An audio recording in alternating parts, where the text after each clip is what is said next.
हाँ तो छात्रों, कैसे हो आप सब? Good morning. सब ठीक ठाक होंगे और आपकी पढ़ाई भी ठीक से चल रही होगी। कल जो पिछला वीडियो था, उस पिछले वीडियो में हमने आपको जनन तंत्र के बारे में समझाया था। किसके बारे में बताया था? जनन तंत्र के बारे में।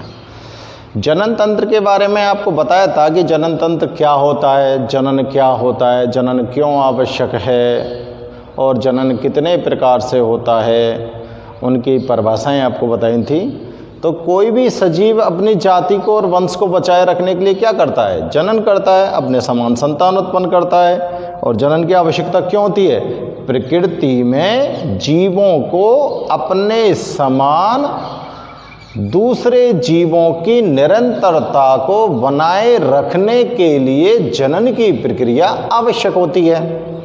अगर जनन की प्रक्रिया नहीं होगी तो जीव जंतुओं की जो निरंतरता बनी हुई है इस प्रकृति के अंदर अब तक, वो निरंतरता का जो क्रम था वो टूट जाता। अतः प्रत्येक जीव को अपनी जाति की निरंतरता को बनाए रखने के लिए क्या करना जरूरी होता है? जनन करना जरूरी होता है।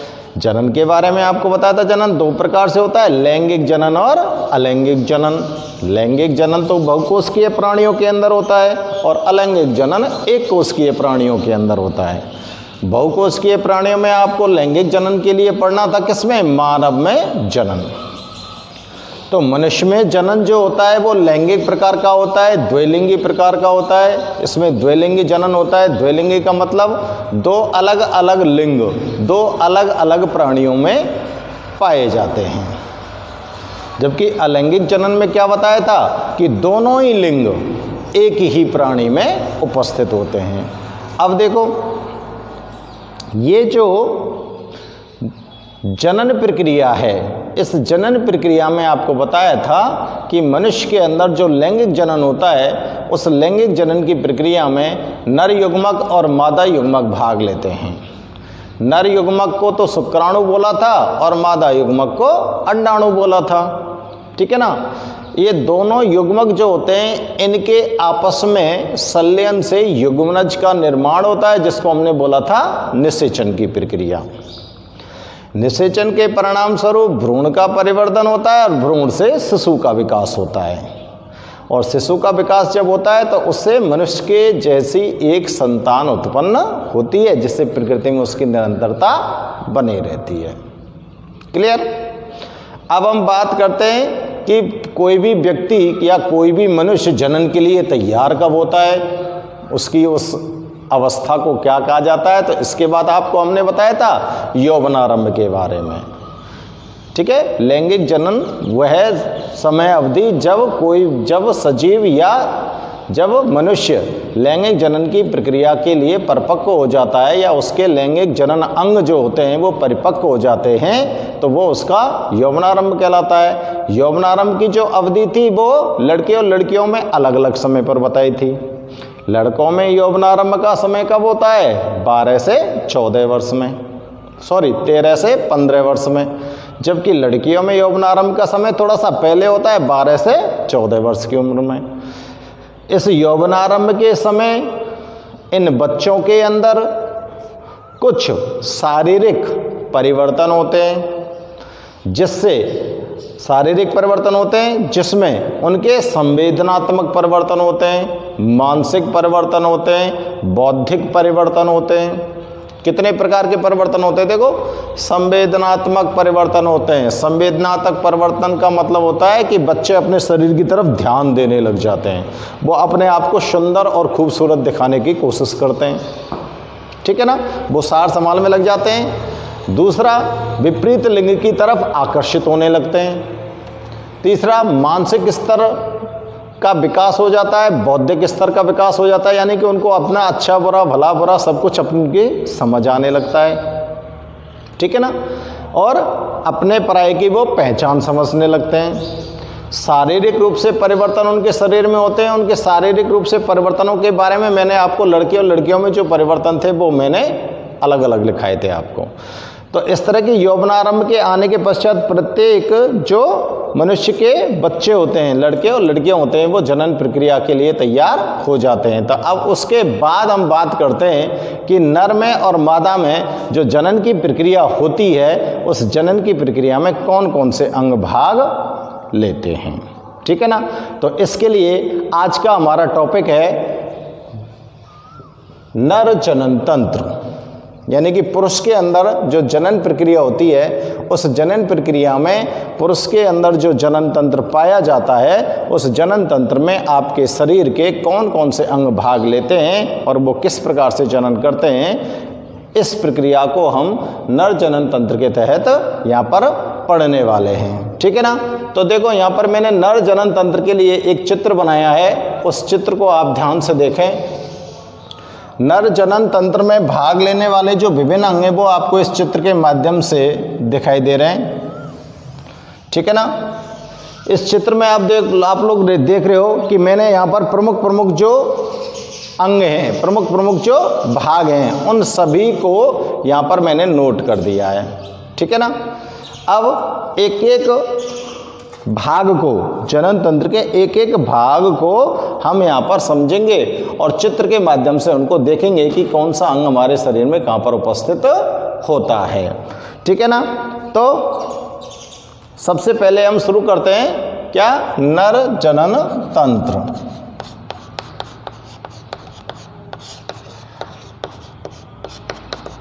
देखो प्रमुख रूप से यहाँ पे लिख रहा हूं मैं, प्रमुख रूप से नर जनन तंत्र को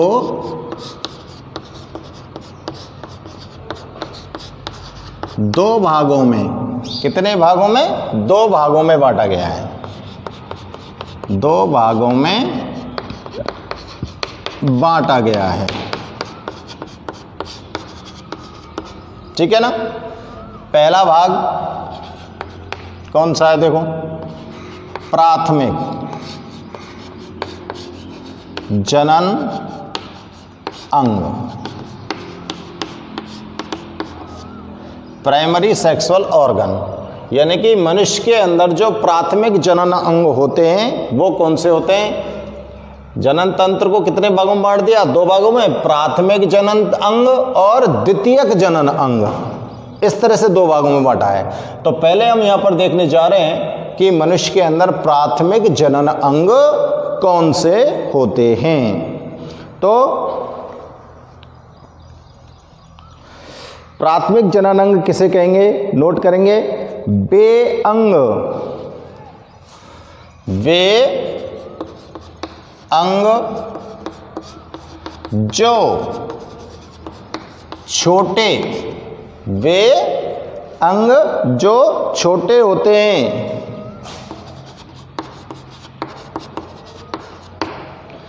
वे अंग जो छोटे होते हैं, जो या तो लैंगिक कोशिकाओं या युग्मकों का निर्माण करते हैं। वे अंग जो छोटे होते हैं और युग्मकों का, और युग्मकों का निर्माण करते हैं। किसका निर्माण करते हैं, युग्मकों का। अब देखो प्राथमिक जनन अंग की बात कर रहे हैं हम, प्राथमिक जनन अंग किसका है, नर जनन तंत्र का। नर जनन तंत्र का ये अंग है, तो इनको ही हम प्राथमिक जनन कहेंगे। तो युग्मकों का निर्माण कहाँ पर होगा, कल की बात अगर ध्यान हो तो थोड़ा सा गौर कीजिए। साथ में युग्मकों का निर्माण तो करेंगे, साथ में ये एक हार्मोन, ये एक हार्मोन, एक शब्द लिख सकते हैं या कुछ शब्द, क्योंकि मादा में ज़्यादा हार्मोन निकलते हैं। साथ में ये कुछ हार्मोन, हार्मोन का स्राव भी करते हैं। परिभाषा को देखो ढंग से, ऐसे अंग जो छोटे हैं और किसका निर्माण करते हैं, युग्मकों का निर्माण करते हैं, और संग में क्या निकालते हैं, हार्मोन का स्राव भी करते हैं। इन अंगों को क्या बोलेंगे, इनको जनद कहते हैं। क्या बोलेंगे बेटा? जनद या जनन अंग। क्या बोलेंगे इनको? जनन अंग या जनद कहते हैं। इनको जनद कहते हैं। अब नर में जनद कौन होते हैं? नर का प्राथमिक जनन अंग या जनद एक ही बात है, चाहे तो प्राथमिक जनन अंग बोल दो चाहे जनद बोल दो, एक ही बात है। समझ आ रही है ना? जनद कहते हैं। तो बताओ जनद मनुष्य में यानी कि नर में जनद कौन होते हैं?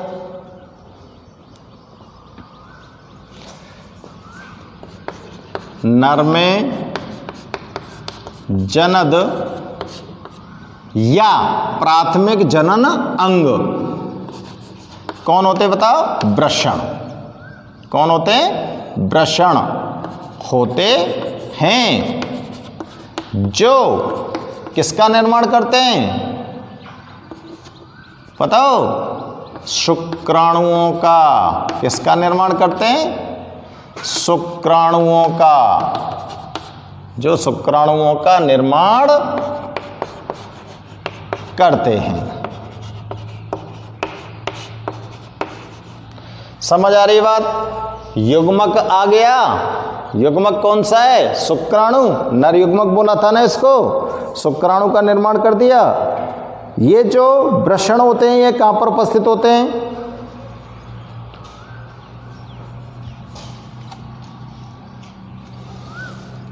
वृषण हमारी जो उदर गुहा है, हमारी जो उदर गुहा है उससे बाहर की ओर स्थित होते हैं। वृषण कहाँ पर स्थित हैं? हाँ, तो शुक्राणुओं का निर्माण कहाँ पर बताया है? बताओ, ध्यान करो। वृषण में। वृषण में शुक्राणु का निर्माण होगा। और अब हम बात कर रहे थे कि वृषण कहाँ पर स्थित हैं। वृषण कहाँ पर स्थित हैं? वृषण जो स्थित होते हैं वो हमारी उदर गुहा से बाहर स्थित होते हैं। वृषण हमारी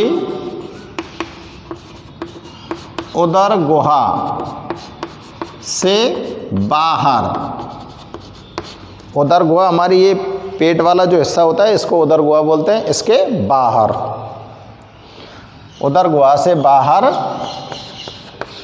वृषण कोश में स्थित होते हैं। कहाँ पर स्थित हैं? वृषण कोश में स्थित होते हैं। अब हमारा जो ये वृषण जो होता है इसके दो भाग होते हैं। एक भाग तो क्या करता है? शुक्राणु का निर्माण करता है। और दूसरा भाग क्या करता है? कौन स्रावित करेगा बताओ? हार्मोन। वृषण के दो भाग होते हैं।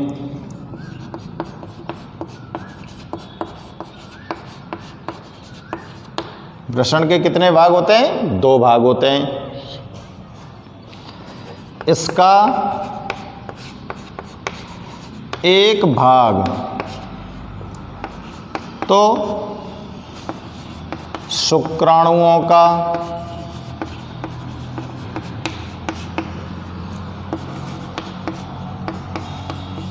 निर्माण करता है तथा दूसरा भाग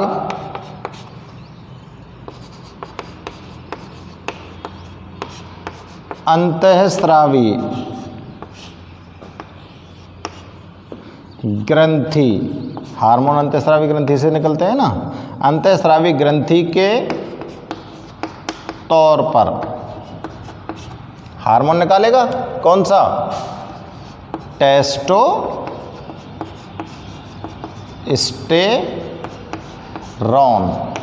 हार्मोन का नाम क्या हो गया? टेस्टोस्टेरोन। हार्मोन निकालता है। ठीक है, ध्यानपूर्वक देखो। ऐसे अंग जो छोटे हैं और युग्मकों का निर्माण करते हैं, प्राथमिक जनन अंग किसको बोला है? ऐसे अंग जो छोटे भी हैं और युग्मकों का निर्माण करते हैं और साथ में क्या निकालते हैं? हार्मोन निकालते हैं। उनको क्या बोलेंगे? प्राथमिक जनन अंग या जनद कहते हैं। जनद शब्द और प्राथमिक जनन अंग शब्द एक ही है, तो उनको क्या बोलेंगे हम बेटा? जनद बोलेंगे, जनद। ठीक है ना। नर में जो जनद होते हैं उनका नाम क्या है बताओ? वृषण। नर में जो जनद है उनका नाम क्या है? वृषण। ये वृषण किसका निर्माण करते हैं? शुक्राणुओं का निर्माण करते हैं। आगे बात समझ में? छोटे अंग भी हैं, ठीक है ना, और युग्मक का भी निर्माण कर दिया। अब देखो, वृषण हमारी उदर गुहा से बाहर वृषण कोश में स्थित होते हैं। अब इनकी स्थिति बतानी है हमको कि वृषण शरीर में कौन सी जगह पर रहेंगे। वृषण जो होते हैं हमारी उदर गुहा से बाहर कहाँ पर स्थित है? वृषण कोश में। ये जो वृषण होते हैं ना, एक थैलेनुमा संरचना होती है वृषण कोश, उसके अंदर सुरक्षित रहते हैं, आपके शरीर के बाहर लटके रहते हैं। वृषण के दो भाग होते हैं। कितने भाग हैं? दो भाग। इसका एक भाग तो क्या करेगा? शुक्राणुओं का निर्माण करेगा, और दूसरा भाग क्या करेगा? अंतःस्रावी ग्रंथि के तरह क्या निकालेगा? हार्मोन का स्रवण करेगा, जिसको क्या बोलेंगे? हार्मोन को टेस्टोस्टेरोन। अब देखो, ये जो वृषण होते हैं, यहाँ पर एक छोटी सी बात और ध्यान रखना। वृषण होते हैं, इनमें किसका निर्माण हुआ है अभी? शुक्राणुओं का। और शुक्राणु का निर्माण करने के लिए इन वृषणों को वृषण कोश के अंदर शरीर के बाहर स्थापित किया गया है। वृषण को वृषण कोश में शरीर के बाहर क्यों रखा गया है? क्योंकि शुक्राणु निर्माण के लिए, बहुत ही इंपॉर्टेंट बात बता रहा हूं, शुक्राणुओं के निर्माण के लिए शरीर से कम ताप की आवश्यकता होती है। आपके शरीर के ताप पर शुक्राणु का निर्माण नहीं हो सकता। अतः इन शुक्राणुओं के निर्माण के लिए शरीर से कम ताप की आवश्यकता होती है, इसलिए वृषण को वृषण कोश में शरीर से बाहर उदर गुहा के नीचे स्थान दिया गया है। आगे बात समझ में? मैं लिख रहा हूं यहां पर इस लाइन को ताकि हमको ध्यान में रहे। शुक्राणु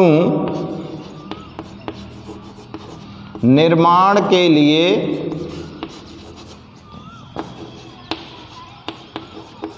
कई बार पूछ ली जाती है ये लाइन। शुक्राणु निर्माण के लिए शरीर से कम ताप की आवश्यकता, शरीर से कम ताप की आवश्यकता होती है। लगभग कितना? 2-3 डिग्री ताप कम होना चाहिए शरीर से। 2-3 डिग्री ज़्यादा, मतलब ज़्यादा कम नहीं होना चाहिए। अगर शरीर का 37 है तो उससे 2 डिग्री या 3 डिग्री कम कर दो, यानी कि 35 कर दो, 34 कर दो। 34 डिग्री पर शुक्राणुओं का निर्माण हो जाएगा। इसलिए ये शरीर के बाहर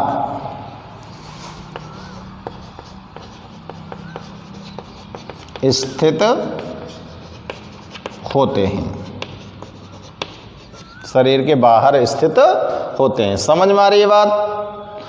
अब ये आपका हो गया प्राथमिक जनन अंग।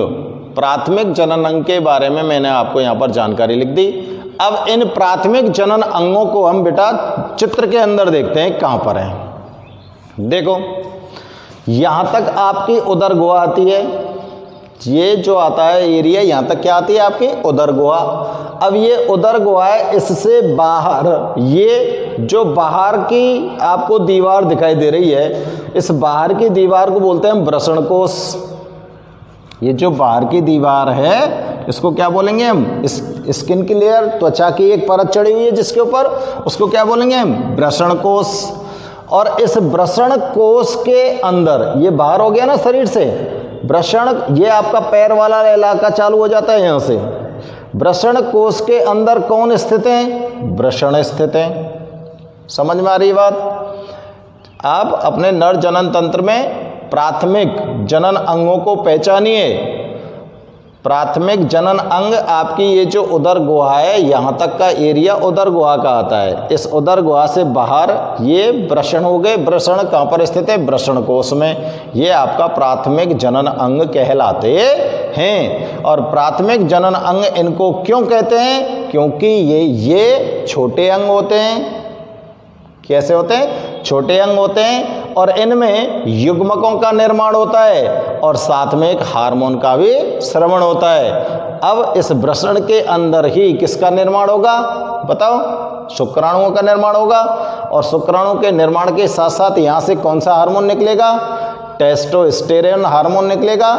टेस्टोस्टेरोन जो हार्मोन होता है वो आपके यौवनारंभ के जो लक्षण हैं उनके लिए उत्तरदायी होता है। ये पिछले वीडियो में आपको मैंने एक्सप्लेन किया था, ठीक है ना।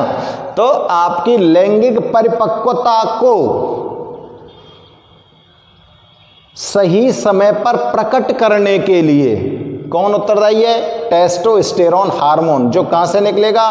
प्राथमिक जनन अंग, या उसका दूसरा शब्द क्या बताया? जनद। जनद से निकलेगा। तो अब आपसे यह पूछा जा सकता है, जैसे आपसे पूछा जाए कि नर में जनद का नाम क्या है, तो नर के जनद का नाम क्या हो गया? वृषण। नर में प्राथमिक जनन अंग क्या उनसे हैं? वृषण। समझ आ रही है ना बात? दोनों शब्दों को हम ठीक से ध्यान में रखेंगे। अब परीक्षा में कई बार ऐसा होता है बेटा कि जो क्वेश्चन आता है उसमें क्या होता है कि नर जनन तंत्र का नामांकित चित्र बनाओ और प्राथमिक जनन अंगों के बारे में समझाओ। तो जो जितना आपको यहाँ पर ब्लैक बोर्ड पर दिखाई दे रहा है, इतना ही प्रश्न आपको उस परीक्षा के प्रश्न में हल करना है। अगर प्राथमिक जनन अंग पूछें केवल, तो आप केवल प्राथमिक जनन अंग जो मैं यहाँ सामने नोट किया है इसी का वर्णन करना है, ठीक है ना। पूरे जनन तंत्र का वर्णन नहीं करना। इसके बाद आपको जनन तंत्र का नामांकित चित्र भी बनाना है जो आपको दिखाई दे रहा है, ठीक है ना। अब ये प्राथमिक जनन अंग आपके नोट हो गए। प्राथमिक जनन अंगों के बाद हम बात करते हैं द्वितीयक जनन अंगों की, ठीक है ना। किसकी बात करते हैं अब हम? द्वितीयक जनन अंगों की। यहाँ पर मैंने दो बात बड़ी महत्वपूर्ण बताई हैं आपको प्राथमिक जनन अंग में। पहली बात तो इसमें शुक्राणुओं का निर्माण होता है। किसका निर्माण होता है प्राथमिक जनन अंग में? शुक्राणु का और टेस्टोस्टेरोन हार्मोन का, जो आपके लैंगिक परिपक्वता के लिए उत्तरदायी है। और दूसरा इंपॉर्टेंट बात यहाँ पर बताइए, शुक्राणु निर्माण के लिए आपके शरीर से कम ताप की जरूरत होती है, इसलिए वृषण कहाँ पर स्थित है? शरीर से बाहर स्थित हैं, ठीक है ना। तो इन चीज़ों का ध्यान रखना है हमको। अब हम चलो बात करते हैं द्वितीयक जनन अंगों की। तो मैं इसको साफ कर रहा हूँ, आप लोग ध्यान देंगे। द्वितीयक जनन अंग,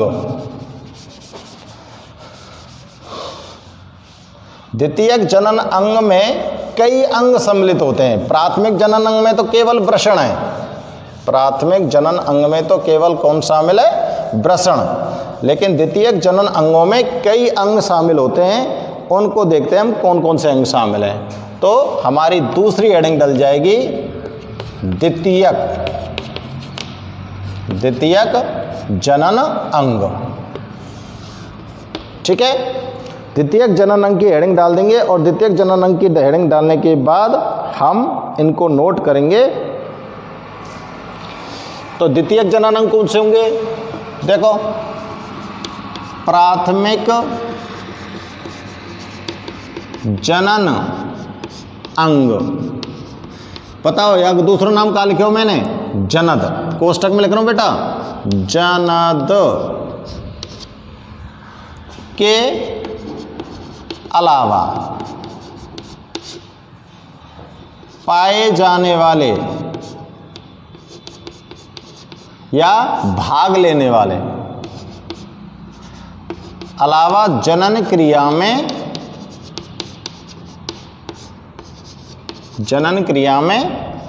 भाग लेने वाले अंग, प्राथमिक जनन अंग के अलावा जनन क्रिया में भाग लेने वाले अंग क्या कहलाएंगे? द्वितीयक जनन अंग कहलाते हैं। द्वितीयक जनन अंग कहलाते हैं। ठीक है, द्वितीयक जनन अंग की परिभाषा है गई। अब इसके बाद इनमें निम्न अंग हैं। कौन कौन से अंग शामिल हैं देखो निम्न अंगों में, जिसमें मैं नंबर 1 डाल रहा हूं। सबसे पहला अंग है हमारा वृषण कोश। सबसे पहला क्या है हमारा? वृषण कोश।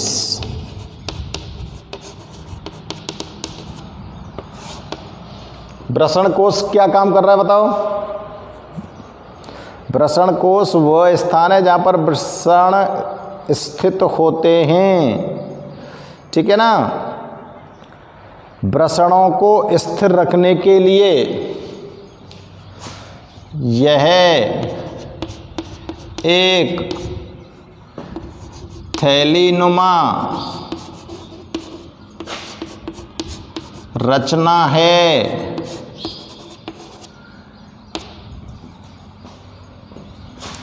जहां पर वृषण को स्थिर रखा जाता है।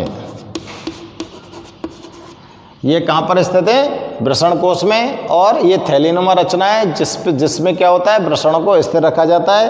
अब ये कहाँ पर स्थित है बताओ? वृषण कोश शरीर के बाहर स्थित होते हैं। ये शरीर के बाहर रहकर ताप नियंत्रण करेंगे कि नहीं करेंगे बताओ? ताप नियंत्रण का कार्य करते हैं। क्योंकि ताप नियंत्रण क्यों करेंगे? क्योंकि शुक्राणुओं के निर्माण के लिए आपके शरीर से कम ताप की क्या होती है? आवश्यकता होती है।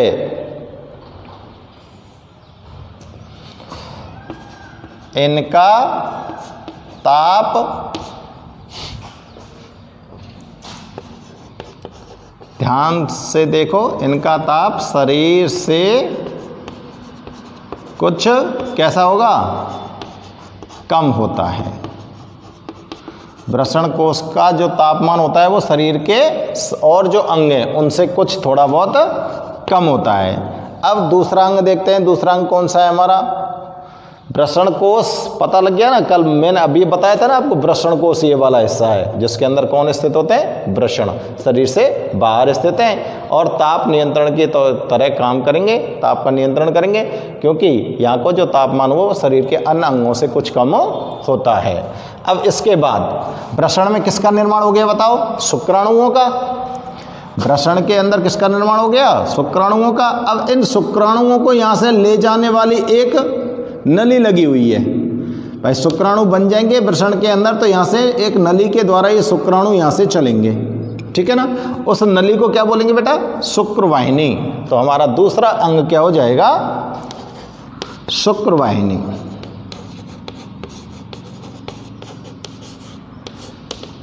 दूसरा अंग हमारे पास कौन सा हो गया? शुक्रवाहिनी। अब देखो शुक्रवाहिनी क्या होती है?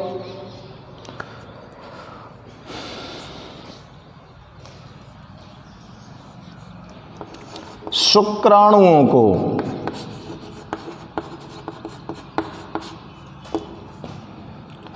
वृषण से शुक्राशय तक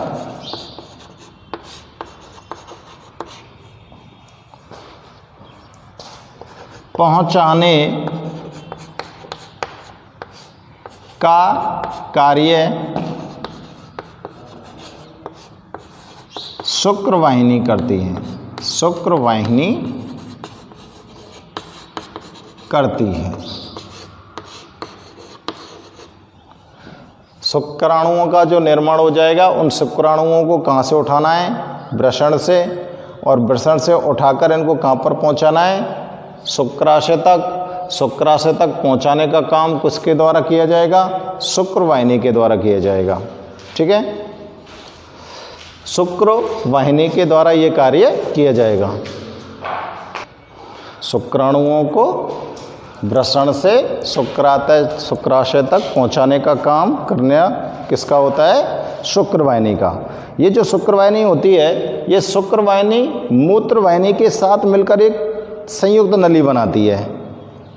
शुक्रवाहिनी जो होती है, शुक्रवाहिनी मूत्रवाहिनी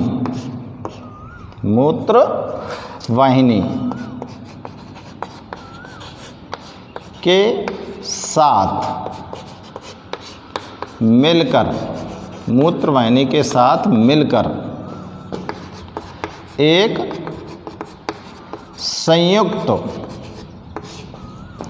वाहिनी बनाती है। यानी कि शुक्रवाहिनी और मूत्रवाहिनी दोनों मिल गई। देखो, शुक्रवाहिनी और यहाँ पे ये आ गई मूत्रवाहिनी, दोनों इस जगह पर मिलकर एक उभय मार्ग बना लेती हैं। उभय मतलब इसी से तो मूत्र जाएगा और इसी से कौन आएंगे? शुक्राणु आएंगे। समझ में आ रही बात? उभय का मतलब दोनों वाहिनियों का एक ही मार्ग होता है, यानी कि दोनों मिलकर एक संयुक्त वाहिनी बनाती हैं। देखो, ये तो मूत्रवाहिनी आ रही है ऊपर से मूत्राशय थे, मूत्राशय के अंदर ये यहाँ आ रही है। तो गौर करो, मूत्रवाहिनी ने तो डाल दिया यहाँ पर, मूत्र को डाल दिया। अब मूत्राशय से देखो ये मूत्र निकलेगा, ठीक है ना? ये वाली वाहिनी आ गई और ये शुक्रवाहिनी आ गई, ये शुक्राशय के अंदर डाल दिए शुक्राणु। अब ये शुक्राणु ते पीछे फिर ये शुक्रवाहिनी में तो निकल के या जगह पे ये दोनों मिल गई कि ना मिल गई? यहाँ शुक्राशय थे शुक्राणु यहाँ आ गए शुक्रवाहिनी में, और यहाँ थे मूत्राशय थे मूत्र आ गए यहाँ में। ये शुक्रवाहिनी आ रही है, जानता हूँ। समझ में आ रही है बात? ये दोनों इसी एक ही नली में खुल जाएंगे। शुक्राशय भी यही नली में खुल रहा है और मूत्राशय भी यही नली में खुल रहा है। तो ये दोनों जब यहाँ खुल जाएंगे तो ये इन दोनों के लिए उभय मार्ग बन गया। उभय मार्ग का मतलब एक ही मार्ग होता है मूत्र के उत्सर्जन के लिए और शुक्राणुओं के उत्सर्जन के लिए। समझ में आ रही बात? ठीक है ना? अर्थात क्या कह सकते हो आप? संयुक्त मार्ग बनाती हैं, अर्थात क्या कह सकते हैं? शुक्राणु और मूत्र एक ही मार्ग से क्या होते हैं? प्रवाहित होते हैं। लिख दूं? अतः शुक्राणु व मूत्र, चित्र में समझ आ गया होगा, एक ही मार्ग से प्रवाहित होते हैं। एक ही मार्ग से प्रवाहित होते हैं दोनों, ठीक है ना? अब देखो, ये शुक्रवाहिनी आगे चल रही है ना, ठेठ शुक्रवाहिनी कहां तक आ रही है बताओ? चित्र में देखो, शुक्रवाहिनी यहाँ से लेके यहाँ तक आ गई। फिर इसके बाद शुक्राशय इसके अंदर खुल गया, शुक्राशय के साथ मिलकर ये सीधी सीधी कहाँ तक निकल रही है? बाहर तक। तो यहाँ से शुक्राशय से और ये मिलकर इसके अंदर से क्या निकलेंगे? शुक्राणु निकलेंगे। जब शुक्राणु निकलेंगे तो उसको शुक्राणुओं के बाहर निकलने की जो प्रक्रिया होती है वो क्या कहलाती है? स्खलन। क्या कहलाती है? स्खलन। स्खलन का मतलब होता है सामान्य तौर से फैलना। तो शुक्राशय से शुक्राणु जब बाहर निकलेंगे तो उसको बोलेंगे स्खलित होना, ठीक है ना? तो अब ये जो आपकी शुक्रवाहिनी होती है, ये शुक्रवाहिनी शुक्राशय से क्या लेके आएगी? शुक्राणु लेके आएगी, और शुक्राणु लेके आएगी, इसलिए ये क्या बना लेती है? इसको क्या बोलेंगे हम? स्खलन वाहिनी। क्या बोलेंगे हम? स्खलन वाहिनी। तो हम आगे लिखेंगे, यह वाहिनी शुक्राशय, यह है वाहिनी शुक्राशय के साथ मिलकर स्खलन, स्खलन आधा से स्खलन वाहिनी, स्खलन वाहिनी बनाती है।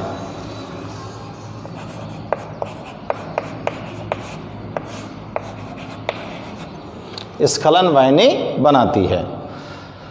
तो भाई साहब आपके सामने मैंने द्वितीयक जनन अंगों में से दो अंगों का वर्णन यहाँ पर कर दिया है। पहला है वृषण कोश, दूसरा है शुक्रवाहिनी। ठीक है ना। शुक्रवाहिनी को आप दोबारा से देख लीजिए चित्र के माध्यम से। शुक्राणुओं को वृषण से, शुक्राणुओं को वृषण से शुक्राशय तक पहुंचाने का कार्य कौन करेगी? शुक्रवाहिनी। तो देखो इस वृषण को, वृषण हो गए वृषण कोश, और वृषण कोश से ई नली निकल के जा रही है, ई नली निकल के जा रही है, और यहाँ ई कौन आ गया? शुक्राशय यहाँ तक पहुंचा दिए। कौन? यहाँ ने शुक्राणु। ठीक है ना।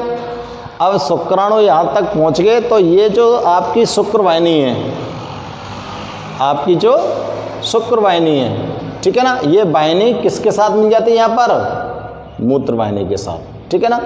शुक्रवाहिनी और मूत्रवाहिनी दोनों मिलकर एक संयुक्त वाहिनी का निर्माण करती हैं। दोनों कैसे किसका निर्माण करती है? संयुक्त वाहिनी का। अर्थात आप क्या कह सकते हो कि मूत्र और शुक्राणु दोनों एक ही मार्ग से प्रवाहित होते हैं, ये बात हम कह सकते हैं। और ये जो शुक्रवाहिनी होती है ये शुक्राशय के साथ मिलकर किसका निर्माण करेगी? स्खलन वाहिनी का निर्माण करती है। अब हम नेक्स्ट जो द्वितीयक जनन अंग है उसकी बात करते हैं। ये नोट हो गया आपका। जो तीसरा हमारा द्वितीयक जनन अंग है, मैं यहीं से इसको साफ कर रहा हूँ। तीसरा जो हमारा द्वितीयक जनन अंग है वो कौन सा है? शुक्रवाहिनी के बाद शुक्राणु कहाँ पहुँचने चाहिए बताओ? शुक्राशय में। कहाँ पहुँचने हैं? शुक्राशय में। तो अब हमारा तीसरा अंग कौन सा होना चाहिए? शुक्राशय। ठीक है ना। तो तीसरी हेडिंग डाल लो भाई साहब। तीसरी हेडिंग हमारी क्या है? शुक्राशय।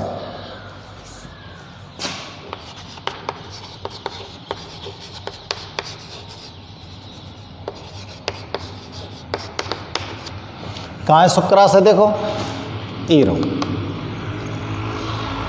तो लिखेंगे यह एक थैली नुमा रचना होती है जहाँ पर शुक्राणुओं का संग्रह किया जाता है।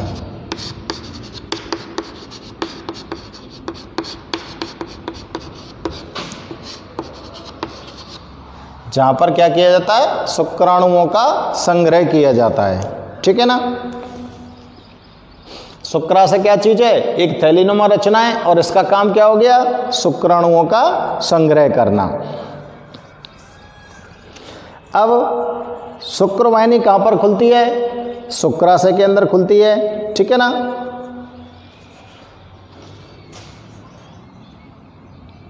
इसमें कौन खुलती है बताओ? शुक्रवाहिनी।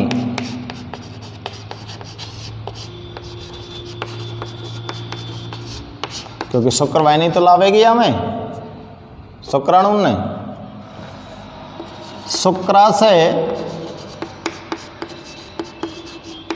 एक तरल पदार्थ, शुक्राशय जो होता है वो एक तरल पदार्थ का भी निर्माण करता है। एक तरल पदार्थ का निर्माण करता है। जो ये जो तरल पदार्थ होता है ना, इसको क्या बोलेंगे? सीमेन। जो वीर्य निर्माण में मदद करता है।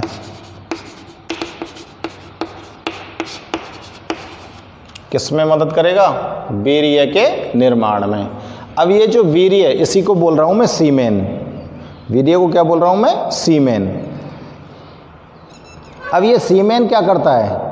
ये जो आपके शुक्राणु होते हैं ना, इनको पोषण प्रदान करता है। यह तरल पदार्थ शुक्राणुओं को ऊर्जा व पोषण प्रदान करता है। भाई, शुक्राणुओं को जीवित रहने के लिए किसकी जरूरत पड़ेगी? ऊर्जा की जरूरत पड़ेगी। और ऊर्जा के लिए किसकी जरूरत पड़ेगी? पोषण की जरूरत पड़ेगी। तो ये शुक्राणु का निर्माण हो जाएगा। निर्माण के बाद शुक्रवाहिनी के द्वारा ये कहाँ पहुंचा दिए गए? शुक्राशय के अंदर। अब शुक्राशय में ये पड़े रहेंगे, इस थैली में ये पड़े रहेंगे। तो इनको जिंदा रहने के लिए इनको पोषण की आवश्यकता पड़ेगी। तो उसके लिए शुक्राशय जो होता है वो एक तरल पदार्थ का निर्माण करेगा और उस तरल पदार्थ को अपने अंदर स्रावित कर देगा, जिसके अंदर आपके जो शुक्राणु होते हैं वो फैले रहते हैं। अब शुक्राणु जब इसके अंदर फैले रहते हैं तो वहाँ से ये अपने पोषण प्राप्त करते रहते हैं और इनको ऊर्जा मिलती रहती है, क्योंकि शुक्राणु एक जीवित कोशिका है और उस जीवित कोशिका को सजीव रहने के लिए ऊर्जा की जरूरत पड़ती है। तो ये ऊर्जा शुक्राशय के द्वारा स्रावित किए गए तरल पदार्थ से मिलती है। और ये जो तरल पदार्थ होता है ये आगे चलकर किसके निर्माण में मदद करेगा? वीर्य के निर्माण में मदद करता है। अब इसके बाद हम तीसरा अंग, ये हो गया हमारा। चौथा अंग देखते हैं। चौथा अंग कौन सा है हमारा? प्रोस्टेट ग्रंथि। चौथा नंबर किसका है? प्रोस्टेट ग्रंथि। चित्र में देखो प्रोस्टेट ग्रंथि कहाँ लिख रही है? ये रही प्रोस्टेट ग्रंथि। शुक्राशय के द्वारा शुक्राणु स्खलित किए जाएंगे, ठीक है ना।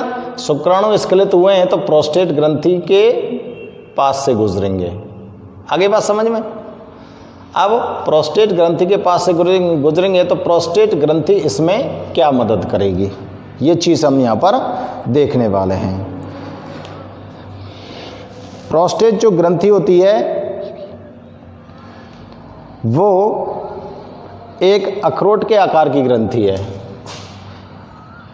यह एक अखरोट के आकार की, ये अंतःस्रावी ग्रंथि ना है, कैसी है? बहिस्रावी ग्रंथि है। कैसी है? अखरोट के आकार की बहिस्रावी ग्रंथि है, जो किसका नाम, जो क्या काम करेगी? जो एक तरल पदार्थ, जो एक तरल पदार्थ का निर्माण करती है। प्रोस्टेट ग्रंथि एक तरल पदार्थ का निर्माण करेगी, क्योंकि अभी शुक्राणुओं को गति करने के लिए कोई माध्यम नहीं है। तो ये क्या करती है? प्रोस्टेट ग्रंथि एक तरल पदार्थ का निर्माण करेगी और ये तरल पदार्थ जो होता है वो किसका भाग बनाएगा? जो वीर्य का एक भाग बनाता है। देखो, वीर्य का एक भाग तो बना दिया किसने? शुक्राशय ने। और वीर्य का दूसरा भाग किसने बना दिया? प्रोस्टेट ग्रंथि ने। अब वीर्य के जो दो भाग हैं ये कौन कौन से हैं? शुक्राशय के द्वारा जो बनाया गया वीर्य का भाग है उससे तो शुक्राणुओं को पोषण मिलेगा, ठीक है, जबकि प्रोस्टेट ग्रंथि के द्वारा बनाए गए वीर्य के द्वारा शुक्राणुओं को गति मिलेगी। शुक्राणुओं को क्या मिलेगी? गति मिलेगी। समझ आ रही है बात? यह है तरल पदार्थ, आगे लिखेंगे, वीर्य का एक भाग बनाता है जो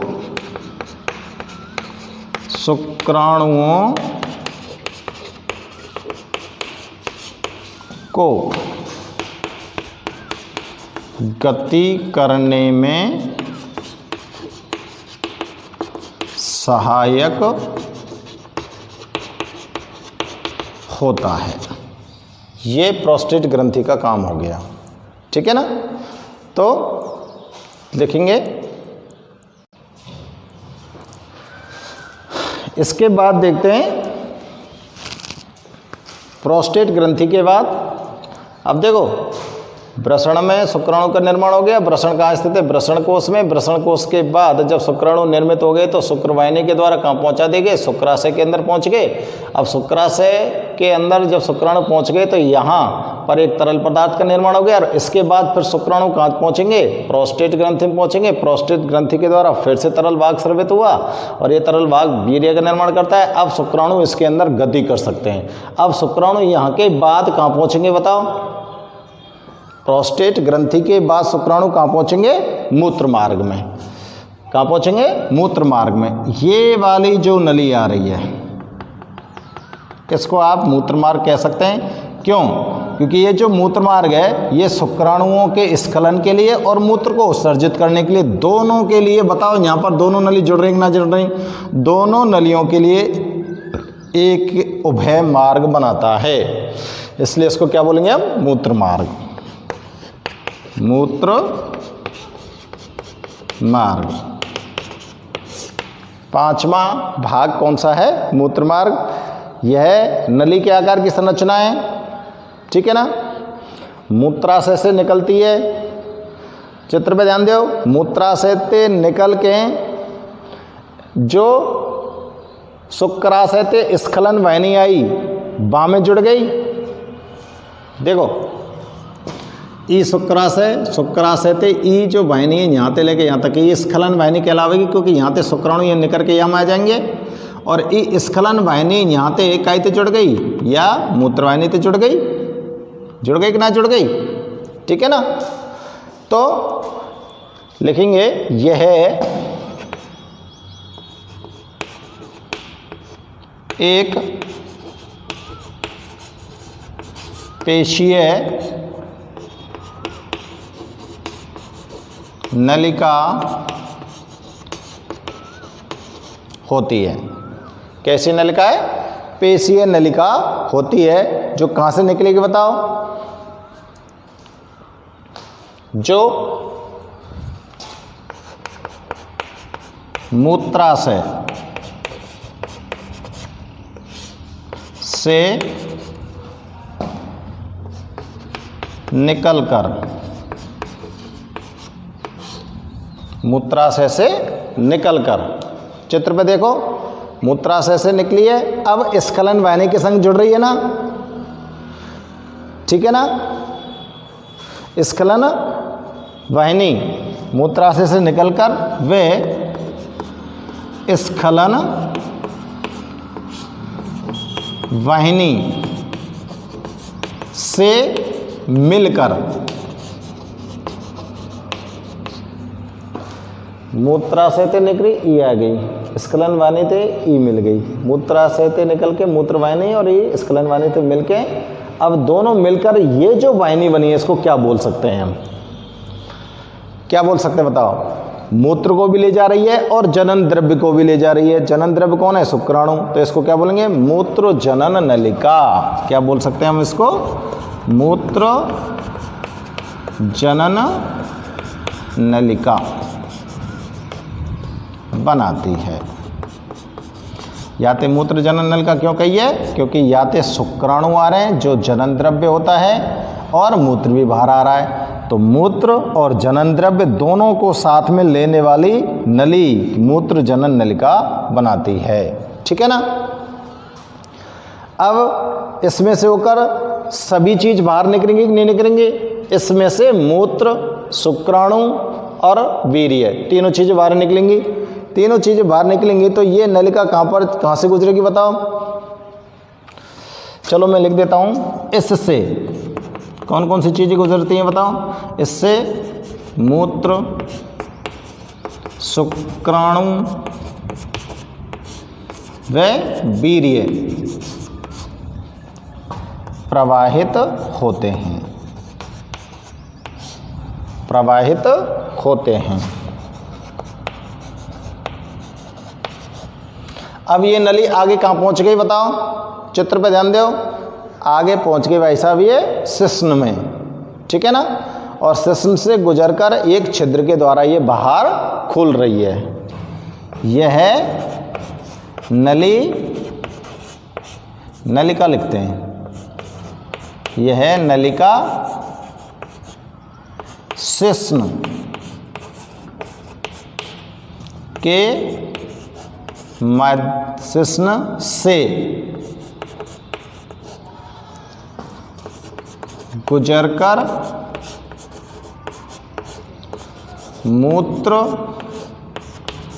जनन छिद्र द्वारा बाहर खुलती है। मूत्र जनन छिद्र द्वारा बाहर खुलती है। देखो ये वाला जो छिद्र आपको दिखाई दे रहा है इसको बोल सकते हैं मूत्र जनन छिद्र। ठीक है। जिस छिद्र से मूत्र भी बाहर निकल रहा है और जनन द्रव्य भी बाहर निकल रहा है, और ये आपके शिश्न का अगला हिस्सा होता है जहां पर एक छिद्र बना हुआ है। ठीक है। तो ये मूत्रमार्ग हो गया। मूत्रमार्ग क्या है? पेशीय नलिका है, और पेशीय नलिका है जो कहाँ से निकलेगी? मूत्राशय से निकलेगी और स्खलन वाहिनी से मिलेगी। किससे मिल रही है बेटा? स्खलन वाहिनी से मिलकर क्या बनाएगी? मूत्र जनन नलिका बनाती है। स्खलन वाहिनी से मिलती जाती है। क्यों? क्योंकि स्खलन वाहिनी से शुक्राणु आ जाएंगे, इसलिए जनन द्रव्य आ गया, इसलिए मूत्र जनन नलिका बना लिया। अब यहाँ में है कि कौन कौन सी चीज़ें बाहर निकलेंगी? मूत्र, शुक्राणु और वीर्य निकलेंगे। और ये नलिका आगे जाके कहाँ से गुजरेगी? शिश्न से गुजरेगी और किसके द्वारा बाहर खुल जाएगी? मूत्र जनन छिद्र के द्वारा बाहर खुल जाएगी। तो ये 5 जो भाग हैं ये आपके किसके हो गए? द्वितीयक जनन अंग। अब इसमें एक छठवां भाग भी है। ऊपर शुक्राशय नोट हो गया होगा। ऊपर से मैं तीसरे नंबर का भाग शुक्राशय मिटा रहा हूं। ठीक है। अब इसका जो छठवां भाग है वो कौन सा है? एक भाग रह गया इसका लास्ट का। लास्ट वाला भाग है इसका 6 नंबर डालेंगे यहां पर, शिश्न।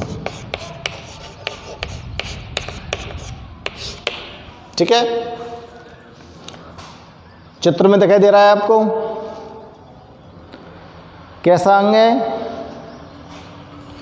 यह एक लंबा बेलनाकार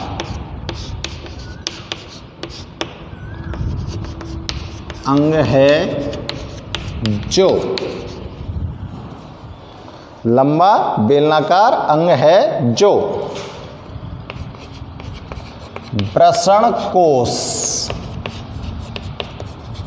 के मध्य उपस्थित होता है। वृषण कोश के मध्य उपस्थित होता है। लंबा बेलनाकार अंग है। ये उत्थानशील अंग है। यह उत्थानशील मैथुन अंग है।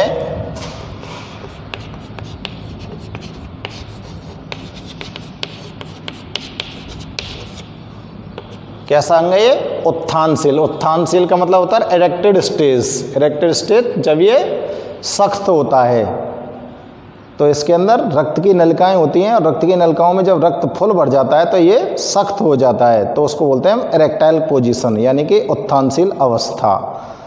ठीक है ना। इसका क्या काम है बताओ?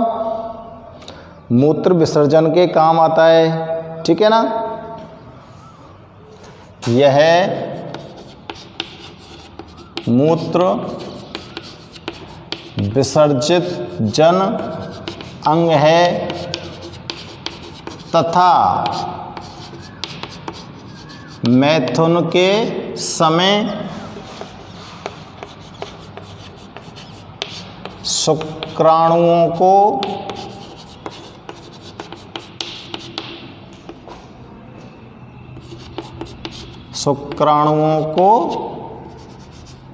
मादा जननांगों, जो मादा के जननांग होते हैं, मादा जननांगों में पहुंचाने का कार्य करता है। पहुंचाने का कार्य करता है। ये शिश्न हो गया, यानी कि बेटा ये हो गया आपका पूरा नर जनन तंत्र। पूरे नर जनन तंत्र में हमने एक तो प्राथमिक जनन अंग के बारे में वर्णन किया है। प्राथमिक जनन अंग हमारा वृषण है, जिसको हमने अलग से समझा दिया। इसके बाद द्वितीयक जनन अंगों के बारे में बताया गया। द्वितीयक जनन अंग यहाँ पर हमने लिखे हैं 6। द्वितीयक जनन अंग हमने कौन कौन से लिखे भैया? 6। तो देखो चित्र पे ध्यान दो। प्राथमिक जनन अंग, ठीक है ना। द्वितीयक जनन अंग 1, द्वितीयक जनन अंग 2, 3। ध्यान करो, सबसे पहले कौन सा लिखा हमने? वृषण कोश, शुक्रवाहिनी, शुक्राशय, फिर उसके बाद प्रोस्टेट। ठीक है ना। फिर उसके बाद कौन सी लिखी? प्रोस्टेट। प्रोस्टेट के बाद मूत्रवाहिनी। 5 नंबर पे कौन आई? मूत्रवाहिनी। और 6वें नंबर पर कौन आ गया? शिश्न। ठीक है। तो ये द्वितीयक जनन होंगे, नंबर जो डाले मैंने, और ये कौन सा हो गया? प्राथमिक जनन अंग हो गया। समझ आ रही ना बात? ठीक है ना। तो ये आपका नर जनन तंत्र का नामांकित चित्र बनाकर वर्णन करो वाले क्वेश्चन का पूरा जवाब हो गया। तो आप इसको ध्यान से लिखो और प्रत्येक अंग को चित्र के माध्यम से, प्रत्येक अंग को आप अपने इस चित्र में चेक कर लें, चित्र में चेक कर लें और उसकी संरचना को देखें हम कि हमारे जो, अगर हम शुक्रवाहिनी की बात कर रहे हैं तो ये शुक्रवाहिनी कहाँ से तो निकल रही है और कहाँ से गुजरकर किसके पास पहुँच रही है। तो आपको इसको रटने की जरूरत नहीं पड़ेगी। चित्र में जैसा हमको दिखता है हमने वैसा ही यहाँ पर नोट किया है और इनके काम बता दिए, ये क्या क्या का काम करती है। तो प्रत्येक अंग को आप इसके माध्यम से आराम से समझ सकते हैं और हमको याद हो सकता है। अगर हमें चित्र बनाना आ जाए तो हम पूरे पूरे नर जनन तंत्र का इजी वे में वर्णन कर सकते हैं। ठीक है। तो आप इसको ध्यानपूर्वक नोट करें, चेक करें और इसमें बताएं। अगर कोई भी दिक्कत हो तो आप कमेंट्स करके हमें बता सकते हैं। तो आप वीडियो को ध्यानपूर्वक देखें और जब भी वीडियो में अगर आपको लिखते समय दिक्कत होती है तो आप इसको पॉज बटन दबा दिया करो। इसका पॉज बटन दबा के आपका वीडियो उसी जगह पर रुक जाता है, तो आप आराम से पूरे नोट्स उसके ऊपर से लिख लें। और जैसे आपको चित्र बनाना है तो चित्र वाले पोर्शन को आप देख लें और इसका पॉज बटन करा लें, या फिर आप इसका स्क्रीनशॉट लेकर उसे आराम से बड़ा करके उसका चित्र आप बना सकते हो। ठीक है ना। Okay, thank you, take care, be safe.